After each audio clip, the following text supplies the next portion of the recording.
Hey everybody, Nick here, and today I got a review for you of this little guy. This is the StatGear Ausus.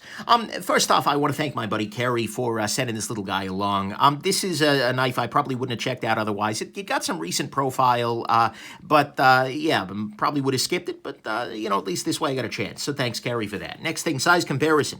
Right here we have a Spyderco Delica. Here we have a steel wheel cut jack 3-inch, and here is your Ontario Rat #1 in D2 steel.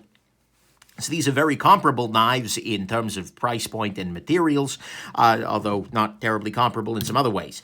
So there you go. Next thing, StatGear is the company that makes this. And this is, as near as I can tell, just a random company that imports survival-related stuff, and they decided they were going to release this knife. So there you go. And then finally, this is going to be a quick review because, honestly, it doesn't merit a full review. Yeah. And so, and there's no disassembly video because it's thread-locked shut. Yay! Alrighty, so let's go ahead and talk about what's good about this knife and what's really, really not good about this knife. So on the good side, first off, D2, they're using D2 steel here, and that's a pretty solid choice. On the budget end, I really love the fact that D2 is becoming a good budget steel for a lot of people because I think it is really solid. It's not the most rust-resistant steel ever, but you know what? It works well, and it beats the heck out of 8CR13 MOV. And, anytime you see a cheap Chinese knife in D2, it's like, okay, well, at least they're trying in that domain, so that's nice. Next thing, the clip on this guy is very nice for carry purposes, meaning that it is nice. It's a deep carry clip. It's flippable, which is good. It's got plenty of ramp here. The spring tension's a little light, but that's something you can adjust. But look, the clip on this guy is absolutely fine, so can't argue with that. And then finally, the deployment... Oh, I'm sorry, not quite finally. The deployment action on this guy isn't bad. It's using bearings, actually. It's running on bearings rather than phosphor bronze washers, which is itself a little bit strange. But as a result, this guy flicks open pretty reliably. The detent is well enough dialed in that you will open this knife easily.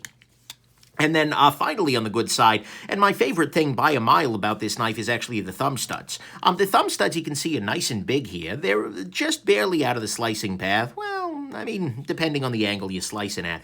But the thing is, they've got some nice texturing up at the top here, which is good. They're nice and big. So it's not like you're trying to press your hands into a tiny little cone or something like that. Look, I like these thumb studs.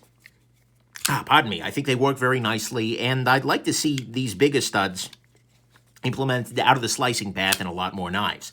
And so at least to me, that's what's good here. Is it's got very nice thumb studs. It's got a pretty decent deploying action. It's got a nice clip on it, and D2 steel is a pretty solid choice for a budget sort of thing. Let's talk about the bad, because in a lot of ways that defines this guy. Because there is, unfortunately, a ton of bad here. To start with, the ergos are not very good. This clip that I was praising for pocketability has this huge ramp with these tight corners that absolutely do dig into your hand, and unfortunately, the knife itself ergonomically just doesn't work for me because, well, if I grip back here, then the blade is a pretty far distance away from my hand, and I can kind of choke up here, but I'm not super secure on it because I've got my fingers resting on this little peak area here. It feels like it's crying out for a choil or something, but so there's just not a way that I feel like I can grip this knife super effectively. And when I grip it like this, I've got hot spots off of here. Look, the ergos are just not very good, and then it's a little bricky in a lot of domains, although they have put some chamferings in. Next thing, the balance on this guy is a little bit crazy. It's a little bit further back than I really feel like I want it to be. And so using this knife, it feels like it doesn't quite want to go where I want it to. Next thing, the lockup on this guy is frighteningly early. You can see here that the lockup is something like 5%, with about half the lock bar not actually being on the blade. That's pretty scary, and not something I appreciate very much. Next thing, this is a very heavy knife. Well, you're coming in here at, let's see here, blade length-wise, about a little bit over 3.5 inches there. But for that, we are getting a knife that weighs 5.58 ounces. That's pretty heavy. Because you've got these full liners here, this big old backspacer, the thick blade here, it's a heavy little knife here. It's a chubby bunny. Next thing, this has the permanent thread locker throughout. You can break it down with heat, absolutely, but that's ugly and they shouldn't be doing it anyways. And that's extra ugly because this knife came out of the box with a very poor action. Yeah, that's not great. It's super gritty. It's pretty ugly. It's really unfortunate. I am not a big fan of that. And speaking of things that came out of the box, it came out of the box super freaking dull.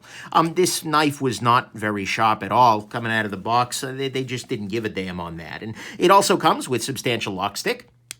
Oh, yeah, feel that? And the build quality overall is just kind of bad. A buddy also had one with serious build issues. He lives locally, he handed it over to me.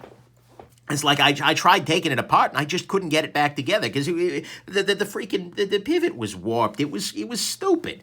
And unfortunately on this one too, the build quality is just not there. It's super gritty. The centering is awful with the blade actually rubbing over here on this side here. I mean, it feels like whoever made this just clearly does not give anything even approximating a crap about it. It's not a well-made knife whatsoever. And then to top it all off, it's $50. And no, I'm sorry, just no. That's a fine price. It's a nice budget target, but you need to do better than that for that. So let's just go ahead and we'll review the bad here. Is that it's $50. The build quality is just not very good on this one and one that a buddy of mine got. It is a lock sticky like crazy. It came pretty dull, came pretty gritty, meaning that the action just doesn't close well. It's permanent thread lock down, super heavy with a light lockup, bad balance, and bad ergos. That's a whole lot of bad. But the thing is, final conclusion-wise, this is not a great knife on any dimension. It feels like they found a cheap Chinese knife-making OEM, and they bought 1,000 of them and then had them laser on the logo there. And bam, you've got a StatGear Ausus. But the thing is, for $50, this needs to be really good because there are a ton of really good knives under $50. For $50, you can get knives like the Kershaw Link or the Dividend, which are absolutely unquestionably gems and incredible work. For $50, you can get a knife like the Ontario Rat No. 1, which is also in D2 steel and is a really incredible piece. It doesn't require to be on bearings because the action is well done and smooth. It flips just as reliably open. Well, not flips, but still. And you know what? It cuts better. It came sharper. It is just a better knife, 100%. You can also get the steel wheel cut jack series. Coming in at under $50. These guys are like $35. Or again, you're getting D2, but you're getting a reliable flipping action and much better build quality. And I mean, basically, you can get a really great knife for $50, or you can get this. And so, why on earth would you end up buying this guy? That's the final conclusion. Just why? Anyways, hope this has been interesting to you, that you found this review Ausus. It's like awesome, no? And that you have yourselves just an absolutely wonderful rest of your day. Bye now.